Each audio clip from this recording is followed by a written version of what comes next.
After Tim Ansel founded the Creative Assembly, they got to work porting successful games to PC systems.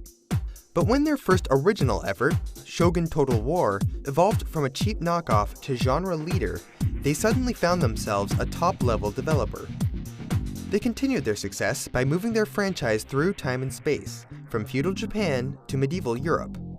And while Medieval was another success, it was with their follow-up, Rome Total War, that the Creative Assembly truly broke out into the mainstream, garnering awards from every direction. But as the little developer looked for more resources, the company that had brought Total War to Japan was about to be bought out by a Japanese company.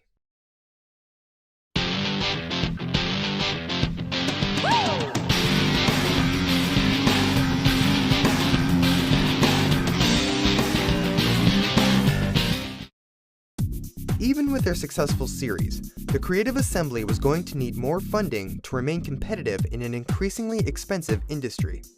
Activision had published both Medieval and Rome, and rumors quickly circulated that the publisher would buy the studio.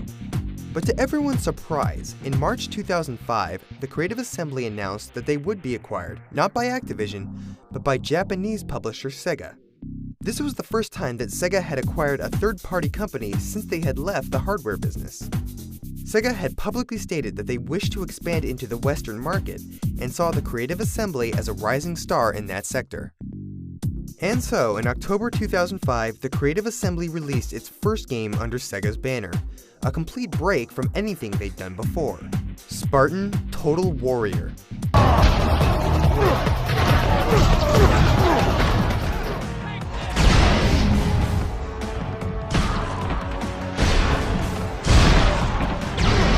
It was a console action game that, like its mother franchise Total War, featured an insane number of enemies on screen at once. Sadly, this was all that really stood out from the game. As an ancient Greece set myth and magic hack and slash, it had the poor fortune to release only 7 months after the similar God of War, which stole most of its thunder. Despite some positive reviews, the game didn't sell. But a year later, in November 2006, the company returned to their cash cow with Medieval 2 Total War. This was the first game to be made primarily by the Australian studio, building off of Rome Total War's technology. To make the game more interesting and engaging to watch up close, the team heavily differentiated soldier models and added scores of new animations, to make an already great-looking game astounding. Gameplay-wise, it expanded the time frame to allow for the development of gunpowder and the discovery and conquest of the Americas, giving players a reason to fight through to the later parts of the game. Otherwise, the game remained largely unchanged from where Rome had taken the franchise. Some reviewers criticized the game for this, but most were quick to point out that that still made it one of the best strategy games around. On the whole, the game was warmly received and sold briskly, proving that even after the failed experiment of Total Warrior, Total War still brought the goods. But the company hadn't given up on the console world yet, and in March 2008, released Viking Battle for Asgard. A spiritual successor to Spartan Total Warrior, Viking was also a console myth and magic hack and slash, this time set in Scandinavia. It was praised for having huge, visually lush landscapes populated with vast numbers of characters, all with no in-game load times. Sadly, this title suffered from even more bugs than Spartan, notably slowing down during its major battles, which were the game's key selling point. As with other non-Total War games from the Creative Assembly, the game released to mixed reviews and less than stellar sales. After Viking, Creative Assembly again returned to strategy, with each studio working on a different game. In March of 2009, both Stormrise from the Australia studio and Empire Total War from the England branch were released. Stormrise was the company's first attempt to put an RTS on a console, and as such was built from the ground up to be controller-friendly.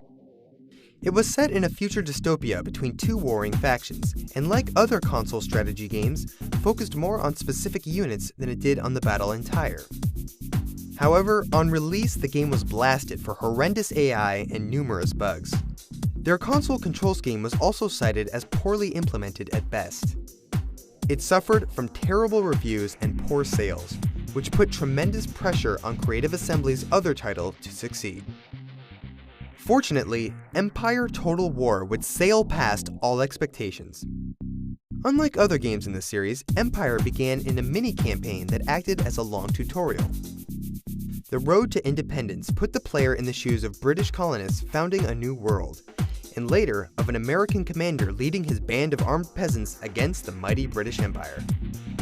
Once you've successfully driven the Redcoats from your land, you can start the main campaign as the US or one of numerous European countries, each of which have unique starting and victory conditions.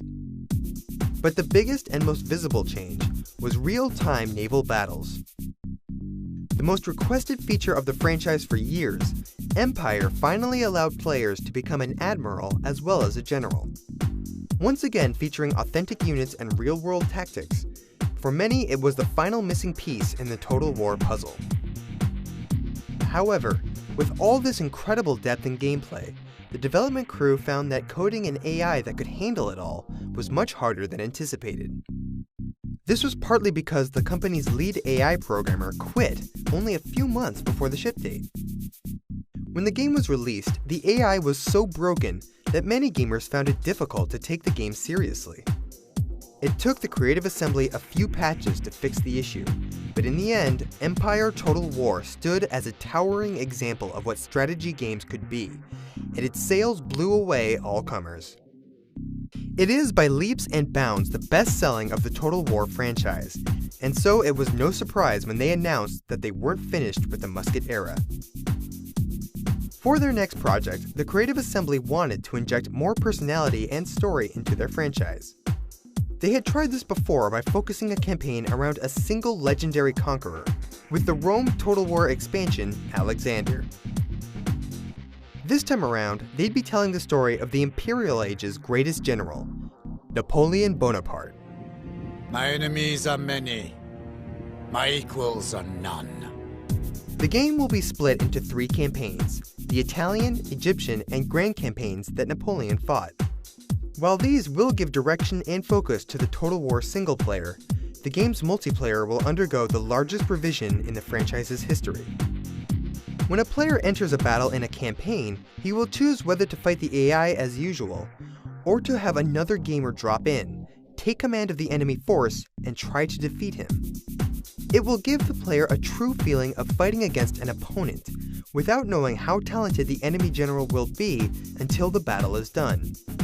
But beyond this, Napoleon will feature one of the most requested missing features of the series, multiplayer campaigns, where different players can take control of entire empires and pit them against each other.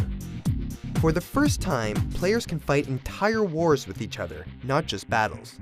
Set to release in February 2010, only a year after Empire, it remains to be seen if the new personal focus will draw in old and new fans, or if 2 similarly themed war games in 12 months is just too much.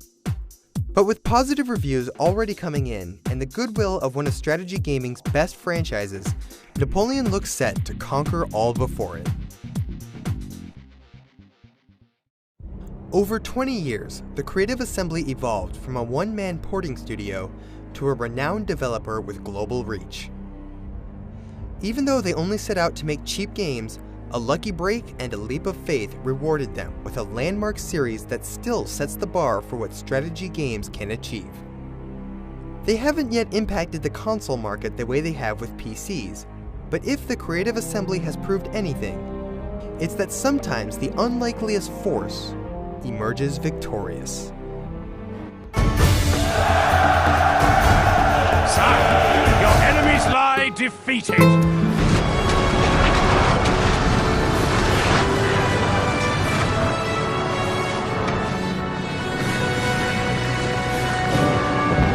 I say, I am Napoleon.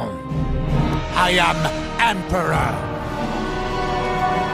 Burn it!